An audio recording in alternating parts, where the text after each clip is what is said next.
Judges are the elected officials you are most likely to come into contact with at some point in your life, right? If you get divorced, if you find yourself in a child custody battle, if you get in a car accident and you sue someone, if you get a traffic ticket, right? If you're, trying to settle a loved one's estate, right? Or facing eviction or foreclosure, right? Like a judge is involved in every single one of those instances, and those decisions are really impactful.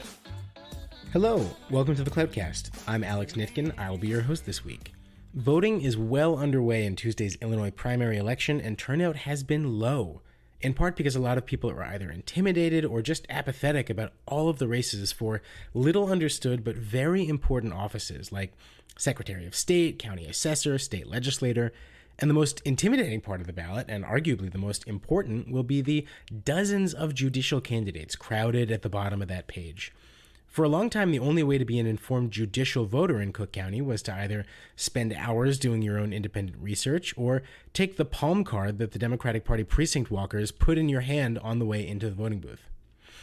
But now there is a third option, thanks to the nonpartisan investigative publication Injustice Watch, which has been putting out a comprehensive judge's guide before every local election since 2018. I sat down last week with Injustice Watch editor Jonah Newman at the publication's office in the Loop, where you'll occasionally be able to hear the train rolling by behind us for a little mark of authenticity. We talked about the judge's guide, how it's made, what it says, how it complicates the decision-making process that party slating has tried to simplify, and most important of all, why it really matters that you take the time to fill out all those slots on your ballot. So here's my conversation with Jonah Newman. So tell me first a little bit about Injustice Watch, about what it is and what kind of work you guys do on a day-to-day basis for people who may not be familiar. Sure. So Injustice Watch is a nonprofit, nonpartisan news organization. We've been around for, I think it's about 7 years now. And from the beginning, have had a real focus on the Cook County court system and in particular on judges. I think from the founders, really saw a gap in coverage and in accountability journalism around judges. And here in Cook County, we've had our fair share of judicial controversies and scandals over the years. And so I think, it's really been a focus of ours to report on judges, on the courts, on things happening in courtrooms, and also since 2018 to put out a judicial election guide every year to help voters make more informed decisions about the people they're voting to become judges. So 2018 was the first year of the judicial guide. 2015 was the first year of Injustice Watch. I believe that's right. And I think there was sort of a semi-guide in 2016 just about who the judges were that were running for retention.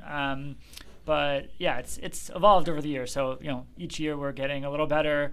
We're incorporating more information. We're making it a little more sophisticated and user-friendly. And yeah, I think this year is our best one yet, but I'm biased. 2018 was a special year for judicial elections because I remember that was the year that there was the first non-retention in decades of a judge, of Matthew Coughlin. Do you feel like that being able to tell people about him and about those races was sort of a factor in that, or a part of that story? Yeah, I definitely think we would like to take some credit. Obviously there was a real kind of grassroots effort of advocates to to really push Matthew Coughlin out of office. But I think we were doing our best to raise awareness about the stakes of judicial elections. At the time, we also did reporting about Coughlin's background and controversial decisions and reversals and things like that. So, but I do think, and we've looked, and we'll see this year. Obviously, we're expecting a low turnout year, but we have seen a growth in participation in retention races, and also I think in judicial primary races, although primaries are a little more up and down, kind of based on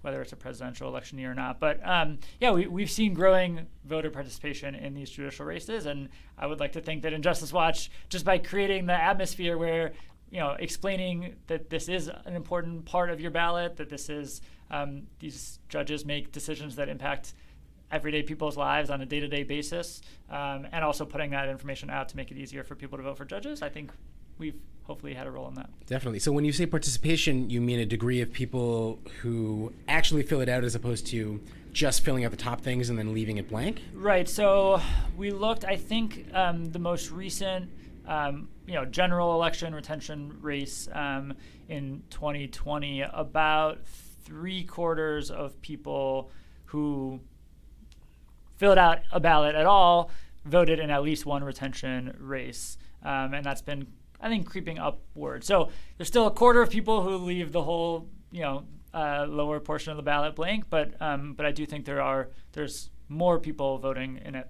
for judicial races overall. So you were talking about how the court system had been, and I'm sure you would join me in arguing, still is a very undercovered part of our government. It's this huge sector of the system that is not really reported on a daily basis. We at the Daily Line have some sympathy for that, all the little nooks and crannies of government that tend to get overlooked because they're so obscure. So what is your guys' pitch when you're trying to enlighten people about judges at all levels and sort of the judicial system writ large, and they see this giant sea of names they've never heard of before? How do you get people to care and say that this is something they should really be researching before they vote on it? Yeah, so our pitch is that, judges are the elected officials you are most likely to come into contact with at some point in your life, right? The odds that you ever run into the governor or certainly the president are rare, and certainly they make decisions that have policy implications that, filter down to folks. But I think, and if you get divorced, if you find yourself in a child custody battle, if you obviously are accused of a crime, if you get in a car accident and you sue someone, if you get a traffic ticket, right? So there's so many different ways that judges can come into our lives, and that the decisions they make can really impact people, right? If you're trying to settle a loved one's estate, right, or facing eviction or foreclosure, right? A judge is involved in every single one of those instances, and those decisions are really impactful. It has to do with people's finances, people's housing, people's liberty. So that's our pitch. I think the decisions judges make really do impact real people. So walk me through the process that you guys take. When exactly does it start? The primary, well, this is an atypical year. The primary is in June.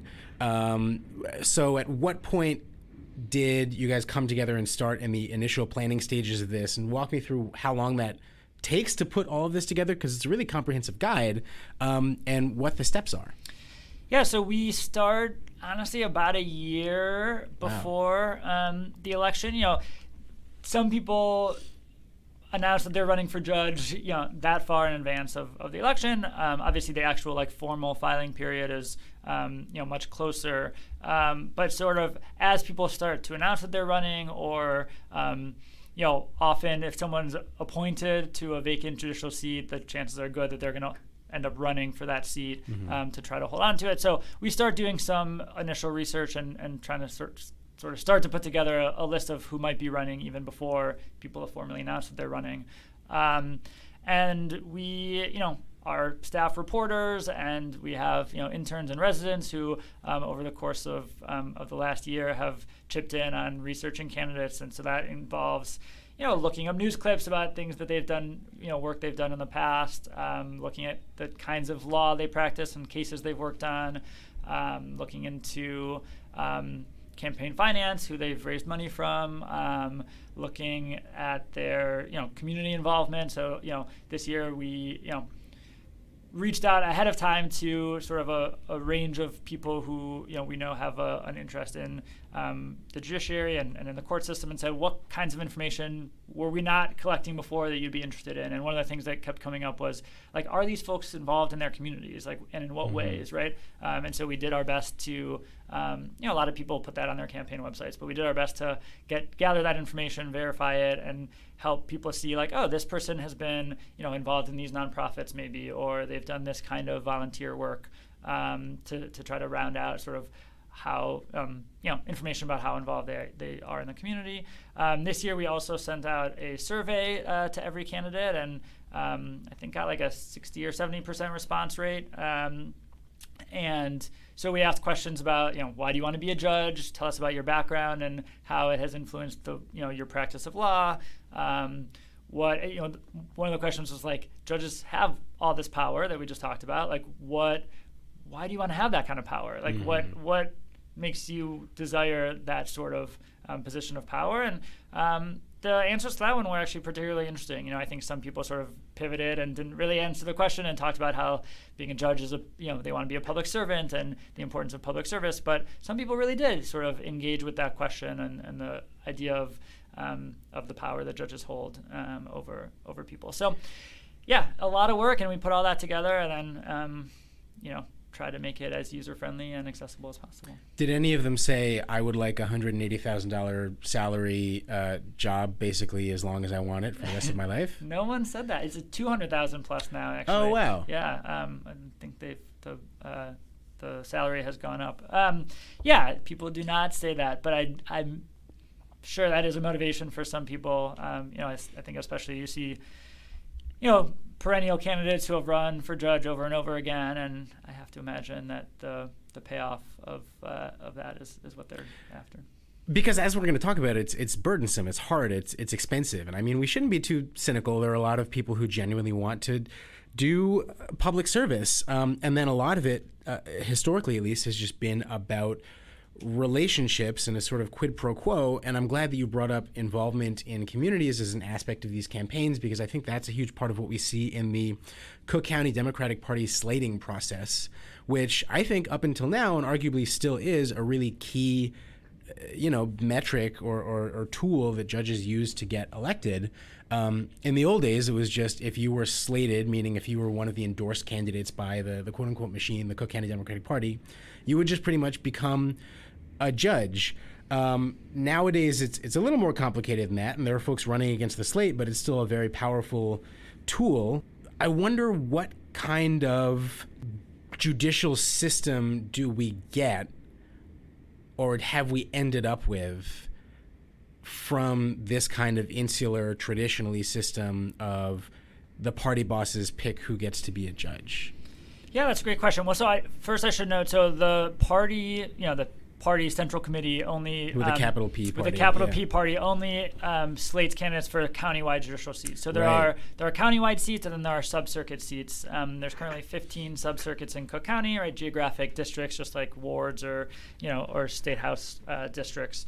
And they were created in the 90s, I believe, as a way to diversify the court, basically. It's sort of to address some of, I think, what you're talking about, which is like you had the sort of party basically hand-picking judges, right? And there were obviously, racial dynamics at play. A bunch of there. old Irish guys with family connections to ward bosses was sort of the old cliche. Sure, exactly. And so I think, there was a push to, diversify the bench. And I think it's been successful to some extent. And so, so you have, people able to now elect judges from their community. Of course, once they're elected, everyone has the same job. There's no difference between a sub-circuit judge and a countywide judge. But yeah, so back to slating. So, the Democratic Party does slate candidates for these countywide seats. If you've ever been to slating, it's interesting. It's like, basically everyone gets up and sort of pledges their allegiance to the Democratic Party and talks about, how they've, door knocked since they were 10 and been out there, working for the party. And those candidates, once slated, also have to promise to give, I think it's $40,000 to the party, which they then, basically supports their get out the vote and kind of campaign apparatus, right? So, palm cards and flyers and yard signs and things like that. I think it's the machine, quote unquote, I think has definitely lost some of its juice, right? So I don't know how influential those party palm cards are these days. I would guess they're certainly less so than they once were.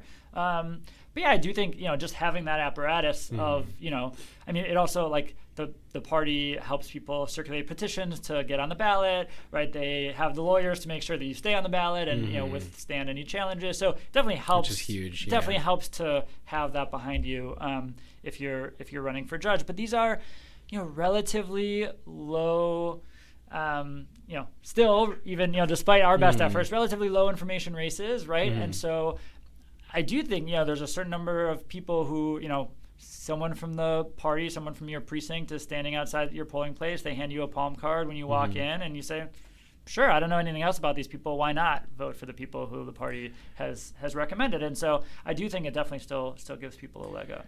Right. I mean, traditionally people would just have the palm card, and sometimes individual committeemen will switch things up in their own ward or township, but it would just be the palm card. And now you have the palm card and you have the Injustice Watch Judge's Guide, and maybe other independent research that you can do. But do you see the Judge's Guide as an opportunity to sort of challenge that orthodoxy? Because the Judge's Guide also shows who is slated and has the little D next to their name. Do you see them as sort of complementary, or that it is a way to kind of break down that tradition of whoever's slated just gets the seat? Yeah, I mean, I think, again, we're not partisan. We're not the party. We're not endorsing candidates or telling people who to vote for. I think we are trying to make these higher information races so that people have, just have more information when they're going to the polls to vote for judges. So there are options, and they can make an informed decision on their own, whether they decide to vote for the party's pick or someone else. I think we have made the decision that, like, identifying who the party picks is important. Whether a voter interprets that as, oh, those are people who I should vote for, or a voter interprets that as, oh, those are people who are politically connected and who I don't want to vote for. Right? Like, that's up to each individual voter. But for us, I think it's just an important piece of information, right? In addition to what kind of law have they practiced, what experience do they have, what other endorsements do they have, who are they raising money from, all of that. And the way that the guide works, there are multiple different layers, right? So there are candidates who, it'll say they're Democratic Party endorsed and they have a past controversy, or they're Democratic Party endorsed and they are a former prosecutor or something like that. Why is it important to be able to have that sort of mixing and matching all the different elements together? Yeah, so I think we create these icons as just sort of keys to help people sort of see at a top level, what information we know about each of these candidates, right? So I think the former prosecutor, current former public defender came from a realization that, like, the prosecutor to judge pipeline is a well-trod one. There's a lot of former prosecutors on the bench, I think that has also been changing slowly over time. But I think, and also, honestly, there's just a lot of former criminal attorneys on the bench, even though the vast majority of Cook County judges don't handle criminal cases. They handle all kinds of other civil cases. Do you know why that is, that the mostly criminal attorneys end up as judges as opposed to, property? Or I mean, there's definitely a mix, and you definitely have those. You've got people who have experience, you've got kind of people who have been solo practitioners who have experience in all kinds of, who do some criminal defense and some family law and some divorce, and some DUIs, and, they do sort of a mix of things. But I guess the property tax lawyers all just become legislators instead. Right, exactly. Yeah, I mean, there's certainly, I'm, just thinking of candidates running this year. There's also, I would say, pretty common theme of, like, people who work in other government agencies as lawyers running for judge. So you have, people who have been, career attorneys in the city's law department, for example, or who, work as attorneys in the clerk of the court's office or in the county clerk's office or, things like that. I mean, I think it is probably that, like, some of it has to do with public service, some of it has to do with political connections, right? I mean, I think that's also true, right? The Cook County State's Attorney's Office has also been a place with a lot of, I don't know, it's where Daley worked before he became the mayor, right? So you've got can be a pipeline for higher office, higher aspirations. Yeah. It's interesting you talk about political connections and public service, because I think that a big part of what slating is is the sort of overlapping of that Venn diagram, where a big part of what was confusing for me about covering slating is that, these other candidates for governor or assessor or what have you would come up and they would give their pitches for their platforms and what they would do in office. A judge doesn't do that because you're not going to say, I'm going to rule this way or that way. Usually they just have to say, I'm going to be a fair judge. And so what it goes back to is things like either I'm loyal to the party or I work in my community or, I represent diversity on the bench. There's one moment that I'll never forget from, I think this was 2020 slating, where a judicial candidate came up and sort of talked about their qualifications, and then a committeeman stood up and said, you say you'd be a qualified and fair judge, but you didn't show up to a single one of my pancake breakfasts or paper shredding events that you put on. How do you square those things?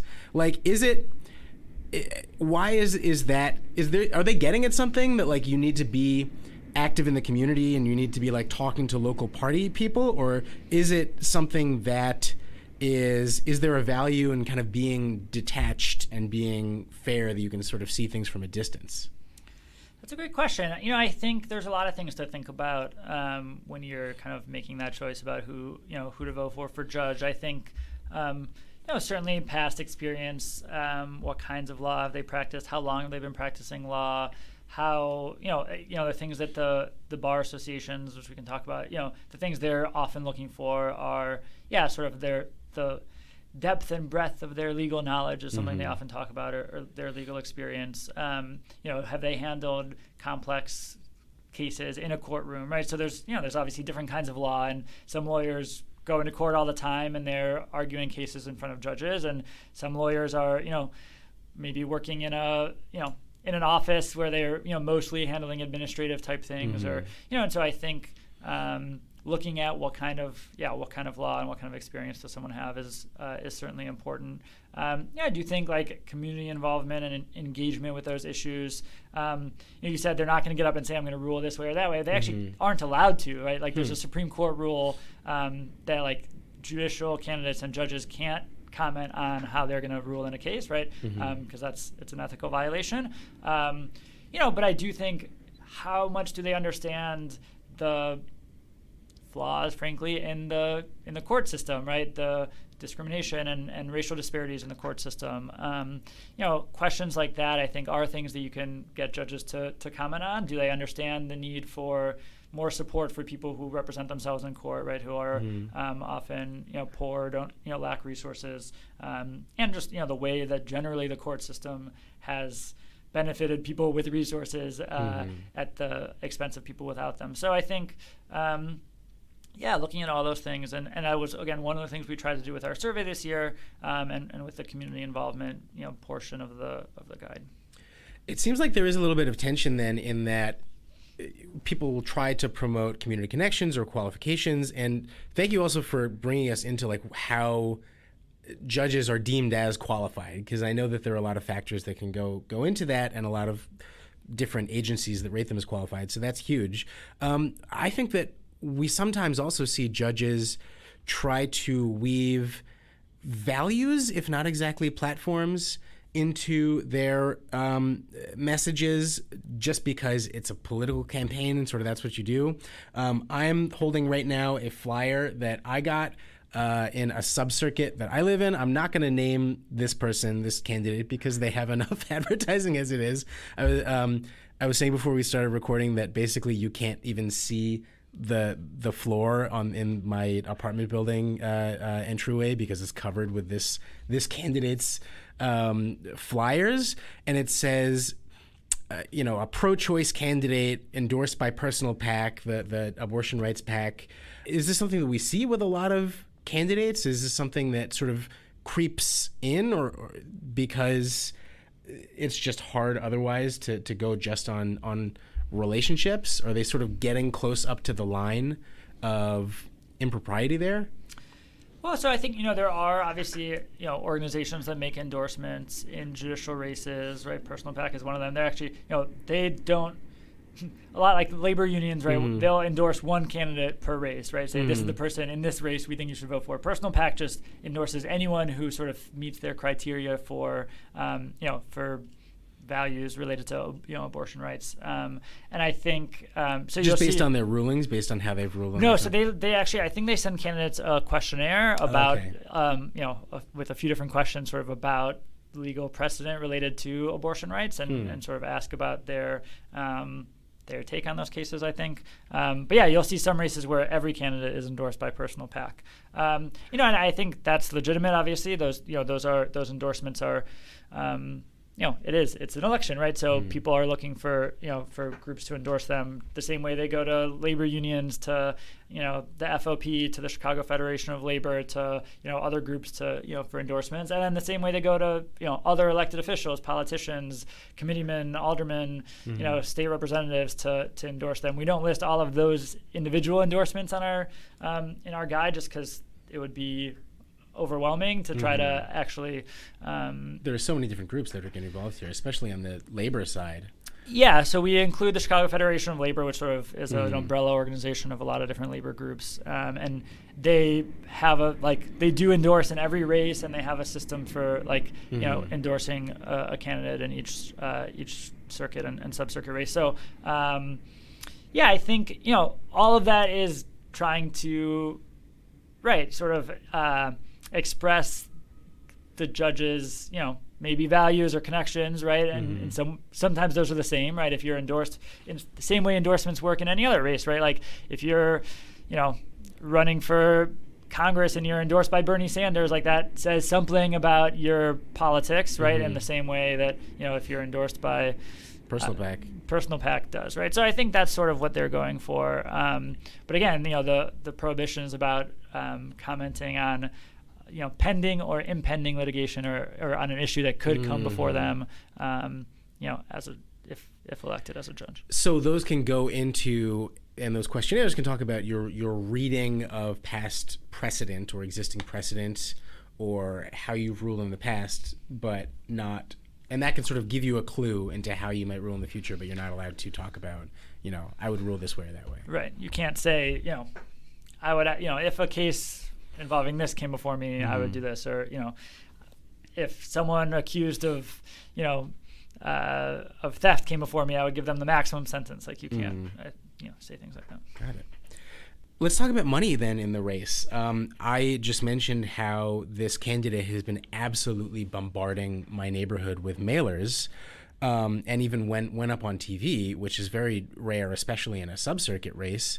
How much, I guess, compared to previous races, if we know this, has money been a part of these judicial races, and how do you spend money in a judicial race? Yeah, obviously, same as other races, right? Yard signs, mailers, maybe TV commercials, and rare cases. I think these races. So again, the candidates who are slated by the party, for example, in a countywide race, they have to give $40,000 to support the party's election apparatus. Typically, I think that is sort of around the amount you see being raised by judicial candidates, somewhere in that $40,000 to $50,000, $100,000 range for a circuit court or sub-circuit candidate. And a lot of that is money raised from family and friends, or people who have the means, often self. We're talking about lawyers who are in circles of other lawyers, and they like to contribute money. For sure, and right. I mean, some lawyers, like the one you're mentioning, who have made quite a good living as corporate attorneys, and have the means to self-fund. $200 might be a pay cut for them. Yeah, probably. I think other lawyers, Cook County State's attorneys aren't making hundreds of thousands of dollars a year, but they so they do have often, and I do think it's interesting to sort of there are definitely class factors at play, right? And sort of the ability to even get on the ballot, right? Because to get on the ballot, you have to get signatures. To get signatures, often people paid circulators to circulate petitions. You might then have to pay an election attorney to help you defend against a ballot challenge. So even just to get on the ballot before you officially are running for judge or any public office, like there's costs involved. Especially, I mean, in Cook County, we see ballot challenges are so aggressive. That's like a campaign all its own, to hire your own lawyers to stay on the ballot. For sure. Or to hire your own lawyers to challenge your opponents to try to if you be want the to play last offense. one left. Yeah, exactly. That actually leads me into something else that I wanted to talk about, which is something that I had heard about, and I was really glad that Maya Dukmasova and Justice Watch wrote about, which is that we are going to see many fewer candidates on this ballot than we do in a typical primary. I think 72 thereabouts is the total, 75 judges, and usually it's upwards of 100. And I mean, what is that about? Do we know why that is? Yeah, so like you said, Maya wrote a story about this a couple months ago. I think it came down to the strange timing of this election, right? So the June primary, when primaries here are typically in March, right? So that meant, working backwards, people were having to circulate petitions back like in the heart of winter, in the middle of COVID, right? Like it was just, there were a lot of barriers to just getting on the ballot this year. And the timing, I think, threw things off a lot and just made it more difficult. She actually talked to campaign consultants who said the cost of paid petition circulators was a lot higher. Like the going rate was higher this year than in the past, because who wants to be circulating petitions in January, where in the past it was like September that you were circulating petitions, which is like kind of a nice time of year to stand outside festivals, at an L and stop, people right? were outside. Yeah, exactly. So I think those were the main reasons. I think it'll be interesting. I think in some ways it could be better for voters, right? You've got fewer people to choose from, fewer people to learn about. There were races in the past where there were 5, 6, 7 people running. I think the most people running for a single seat this year is 4. So there's just like a little bit less research to be doing. On the other hand, like there's fewer options, and you may have situations where you've got a race where you're neither of the candidates are people you're excited about, and there's not as many obviously options to choose from. Yeah, it's interesting. I feel like most people's first thought when they learned that the primary was going to be in June instead of March was, oh, people are going to be able to campaign when it's nice out or 100 degrees out, as we've seen this past month. But this is something that really has come up that I think people didn't really think about, is that this petition passing season being in the middle of winter. I mean, I have this vivid memory of walking around in like the dead of winter in January, and this person held out a clipboard, not even with like a pitch or anything, just like, please sign this, like, please get me back inside. I have like a number that I have to hit. So we'll see if, there's talk about trying to make the Illinois primary as early as February in 2024. That would mean that, maybe even the July and August festival seasons, we'll be seeing a lot of volunteers or paid staffers asking for signatures. So consider that as one ramification of that, I guess. Yeah, well, and I think it's we're seeing, at least so far in early voting, turnout is just so low far this year, and obviously it's a midterm primary, so there's already sort of usually depressed turnout. But I think just seeing it'll be interesting to see what the final numbers are and how many people vote on election day. But like election day is the week before July 4th. It's like people are, I think, already in like a vacation mindset often. So I think it's definitely going to affect turnout, which obviously if you're a candidate could be a really good thing, because you don't need as many votes to win, but may not be as good for voters overall. Yeah, I mean, it's such a low turnout race so far, and as we're recording this, it's 5 days until election day, till primary day, so that could always turn around. But not only is it a midterm year or a gubernatorial election year when turnout is already lower, but there's not a contested Democratic primary for governor this year. So the top of our ballot is going to be Secretary of State's race, which in our world everyone is talking about, but most people are not too concerned about who's going to run their DMV.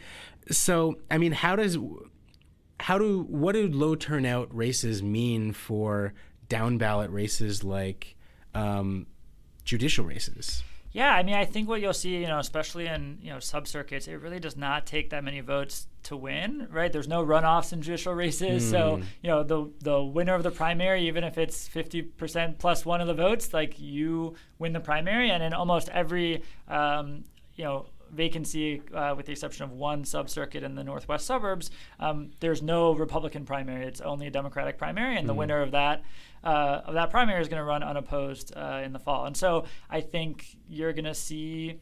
I mean, it's hard to make predictions, obviously, right, about who that benefits, but I do think it's going to be maybe easier than ever in some ways to become a judge because that barrier to winning is so low. It's like each endorsement matters more, each ad matters more, and maybe each person who looks at the Injustice Watch Judges Guide matters more.